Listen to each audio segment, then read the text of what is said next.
अस्सलाम वालेकुम दोस्तों, कैसे हैं सब? खैरियत से? अल्हम्दुलिल्लाह मैं भी ठीक ठाक हूँ।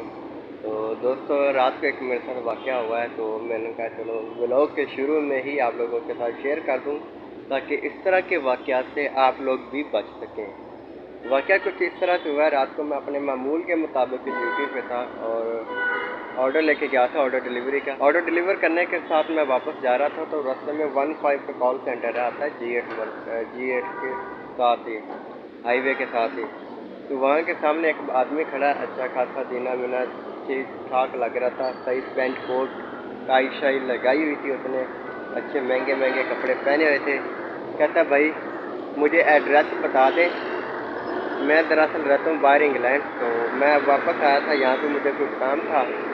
मेरा यहाँ पे कोई रिश्तेदार भी नहीं था, तो मैं मस्जिद में क्या हूँ नमाज़ पढ़ने के लिए, तो मैंने अपने मामूल के पर्स यानी कि बैग में डाला और वहाँ पे एक साइड पे रख के नमाज़ पढ़ने लग गया। जब नमाज़ पढ़ के निकला हूँ तो देखा मेरा ना तो बैग है, कुछ भी नहीं है। ठीक है, तो मैं वहाँ से पैदल आया। मैंने ये फैसल मोड़ का उसने कार्ड पकड़ा होता बस स्टैंड का, तो वो कह रहा ये। मैंने कहा आप कहाँ, अपने कहाँ पे नमाज़ पढ़ी? कहता मैंने फैज़ाबाद में नमाज़ पढ़ी है। मैंने कहा जहाँ पे नमाज़ पढ़ी है वहीं पे ही आपने जाना था। कह रहे हैं वो टिकट नहीं दे रहे थे, कह रहा है यहाँ पे महंगी टिकट है, आप एक और अड्डा, उन्होंने ये कार्ड दिया कहीं दूसरे अड्डे पे जाएँ। अच्छा जी, और कहाँ पे जाना है आपने? मैंने कहा आप वहाँ ज़रूरी तो नहीं कि आपने फैसल मूव से टिकट लेनी थी, आप साथ में स्काईवेज है और भी बहुत से अड्डे हैं, बहुत टर्मिनल हैं, वहाँ से ले लेते। इतनी महंगी भी नहीं है जितनी आप बता रहे हैं।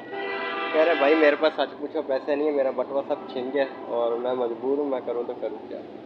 मैंने कहा अच्छा आप फिक्र ना करें, चलो मैंने उसको अपने से राइड मंगा के दी। मैंने कहा चलो ये लो टिकट के पैसे, जाएँ आप टिकट ले लें। तो उसने कहा ठीक है। अच्छा वो बंदा गया भी है, क्योंकि मैंने ऑनलाइन टिकट मंगाई थी और मैं देख भी रहा था, क्योंकि ऑनलाइन वो फैज़ाबाद भी गया भी क्या था। मैंने उस बंदे को, जो उस बंदे को राइड मंगाई, राइड बाइकिया वाला आया था, उसको भी कॉल की, कह रहा हाँ जी गया है। ठीक है, मैं ये करके वापस ब्रांच आ गया हूँ। ठीक 15 से 20 मिनट बाद मैं मुझे दूसरा ऑर्डर मिला, वो भी उसी साइड का मिला।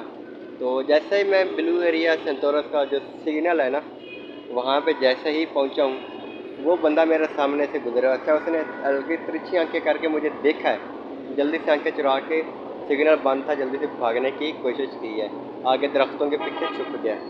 मैंने बाइक मोड़ी, सिग्नल बंद था, मैं आसानी से गुजर सकता था। मैं जब जाऊँ ना वहाँ पे, तो उधर देखे पीछे आ जाए, इधर जाऊँ तो उस साइड पे आ जाए, उसको यानी कि वो चक्कर काट रहा था। आखिरकार उसको पता चल गया मैं भाग नहीं सकता, तो मुझे आखिर बादल क्या कहता भाई मैं आपको ढूंढ रहा था। मैंने कहा आपको ख्वाब है कि मैं यहाँ पे हूँ? मैंने पहला सवाल यही किया। कह रहा भाई टिकट दे नहीं रहते, तो मैं यहाँ पे आया संतोरस। मैंने कहा अच्छा आपको, आप तो बाहर से आए, आपको ये भी पता कि ये संतोरस है, यहाँ पे हर चीज़ बिकेगी? कहता आगे संतोरस बंद, अभी मैं ब्लू एरिया जा रहा हूँ। मैंने कहा अच्छा आपको ये भी पता है कि ये ब्लू एरिया है और आप मेरे से एड्रेस पूछ रहे हैं? मैंने कहा दफ़ा हो जाए मेरी नज़रों से दूर, आप एतमाद के काबिल ही नहीं है। अच्छा वो अंग्रेज़ी इतनी झाड़ रहा था ना, कि जैसे पता नहीं कितना है, वाकई कोई मजबूर हो, वाकई कोई अमीर हो। तो इस तरह के बहुत ज़्यादा किस्म के फ्राइडे आ चुके हैं मार्केट में, लिहाजा बच बचा करें। एक चीज़ मैंने उससे और नोट की, जब वो जिस बंदे के करीब या जैसे भी करीब जाता था ना, तो उस बंदे का दिमाग काम सही तरीके से नहीं कर रहा था, वो कुछ सोच नहीं पा रहा था। लेकिन मेरे दिमाग में एक चीज़ बाद में ज़रूर खट गई। मैंने कहा अच्छा चलो इसका बटुआ छीन गया, बैग छीन गया है, कोई उठा के ले गया, लेकिन इसके पास मोबाइल तो होगा, बाहर से आया और इसके पास मोबाइल ना हो, ये कैसे हो सकता है? तो वहाँ से मुझे अंदाज़ा लगा कि ये फ्राडिया ही हैं और इस तरह के फ्राडिया ही होते हैं।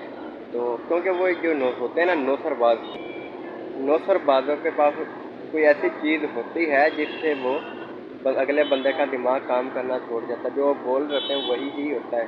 इस तरह का वाक़या एक दफ़ा और भी हमारे साथ काम लड़का करता है, वो पहले ओपीटीपी पे था, वहाँ पे भी उसके साथ भी इस तरह का सीन हुआ है। तो ऐसे लोगों से बच के रहें, जो भी इस तरह का करे तो वहाँ से उसको रफू चक्कर करें, किसी की बातों में आने की ज़रूरत नहीं है।